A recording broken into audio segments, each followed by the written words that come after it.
గురు శిష్య అన్యోన్య దర్శనం 10. స్థిరమైనదొకటి వినుమా, పరిపూర్ణము దానిలోన బద్ధపు ఎరుకన్. నెరిగించి ఎరుక భ్రాంతిని సరగున విడిపింతు వెనుక. సరేనా ఈ మాట? సత్యము దీని సరిది లేదచట.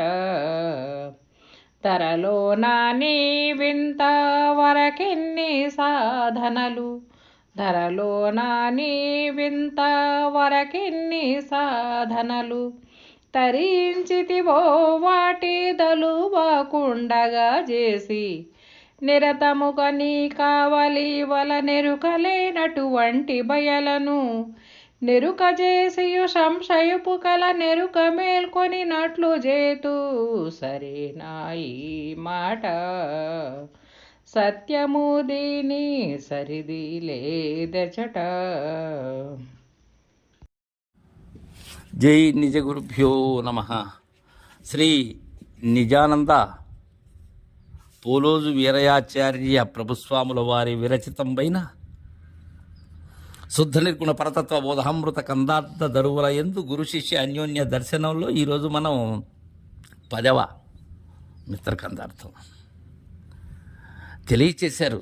నీకు సమ్మతి అయితే నీ విను, ఇంతకన్నా గొప్పదైనటువంటి బోధ లేదు అని నీకై నీవు అనేటట్లుగా చేయవలసినటువంటి బాధ్యత నాది. భేదరహితుడవై వినాలి దీన్ని. మానాభిమానములు తగిలించుకుని ఉన్నావంటే ఇది కుదరదు. ఇంకా ఆ మద్గురుదేవుని బోధ, ఈ భ్రాంతిరహిత సిద్ధాంతం నీకు సరిపడితేనే విను, లేనట్లయితే నీ ఇష్టానుసారం పో అని చెప్తున్నాడు. శిష్యుని మీద దయ చూపుతూ పరిపూర్ణ బోధ ఎలాంటిదో చెప్తున్నారు. నాయనా శిష్య, స్థిరమైనదొకటి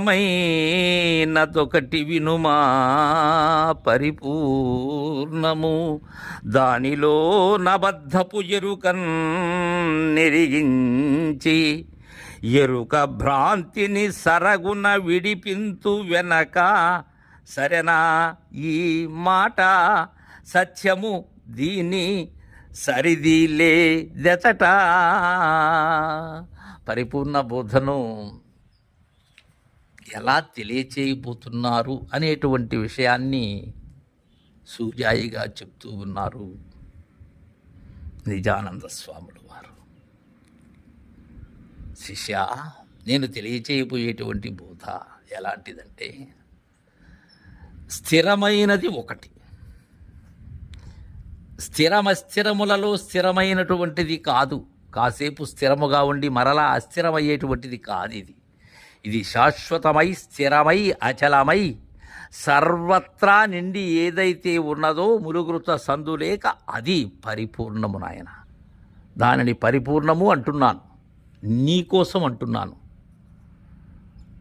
అది మార్పు చెందనిది, అది పరిపూర్ణం, అది శిష్య పరిపూర్ణం. దానిలో అబద్ధపు ఎరుకన్, అసత్యమైనటువంటిది ఎరుక, అది అబద్ధపు గుర్తది. అది శాశ్వతము కాదు, స్థిరము కాదు. చలాచలములుగా మార్పులు చెందుతూ ద్వయదోషములతో విక్షేప ఆవరణములుగా ఉన్నది. దానిని ఏమంటున్నాను? ఎరుక అంటున్నా. అయితే ఎరిగించి దానిని ఎరిగిస్తాను, దాన్ని వినిపింపచేస్తాను బోధ ద్వారా పరిపూర్ణమును. ఎరుక భ్రాంతిని సరగున విడిపింతు. ఎరుక భ్రాంతి ఏదైతే ఉన్నదో దానిని అత్యంత శీఘ్రముగా సరిగా విడిపిస్తాను. మరలా అది మొలకెత్తకుండా, మరలా చిగుళ్ళు తొడగకుండా ఉండేటట్లుగా పాదుతో సహా పెకలించి వేసేటువంటి బాధ్యత నాది. సరగున విడిపింతు వెనక. ఎప్పుడు? మొట్టమొదట నీకేం తెలియజేస్తాను? స్థిరమైనటువంటి దానిని, దాని లక్షణాన్ని తెలియజేస్తాను.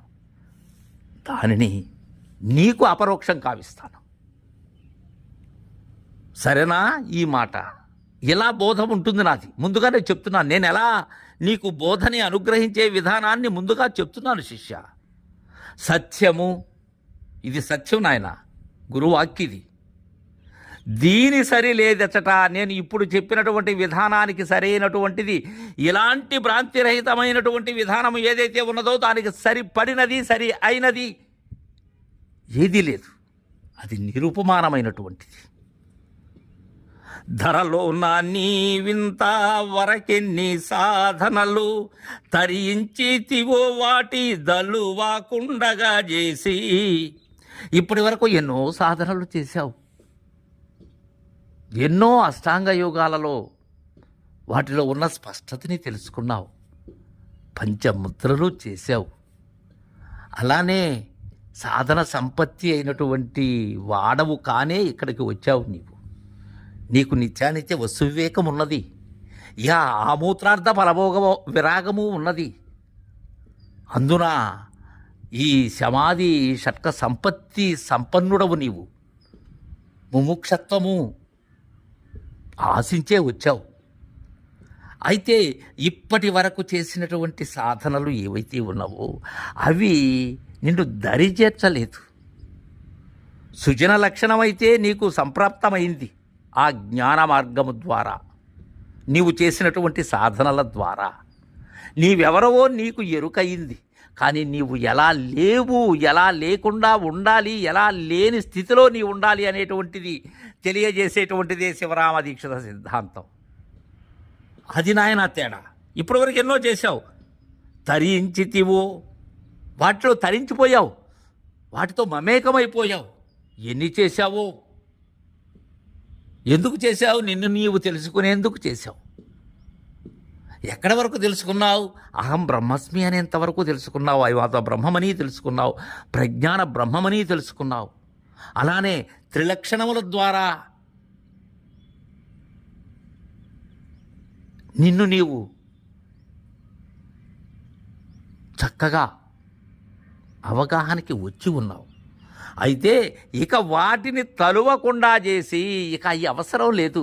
ఈ సాంఖ్యతారక మనస్క మహావాక్యముల యొక్క విచారణ, నిరసన ఇవి అవసరం లేదు. ఇంకా ఇక్కడికి వచ్చాక నిరతముగా నీ కావలి ఇవల నెరుకలేనటువంటి బయలును నెరుక చేసి సంశయపు కల నెరుక మేల్కొనినట్లు చేతు. జై గురుదేవా. నిరతముగా నీ కావలీవల నెరుకలేనటువంటి బయలును సూచన కీను చెప్తూ ఉన్నారు ఇక్కడ.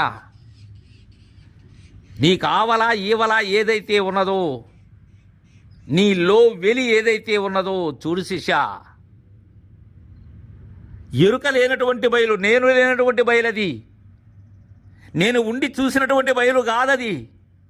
నేను దర్శించినటువంటి పరిపూర్ణము కాదది. నేను లేని పరిపూర్ణమది, భావాతీతం. అది భావనకి అందాలి. అది అందినది ఏదైతే ఉన్నదో లేకుండా పోవాలి. నెరుక చేసి దాన్ని ఎరుక చేస్తాను. దాన్ని ఎరుక చేయాలంటే ఎరుకతోనే చేయాలి. దాన్ని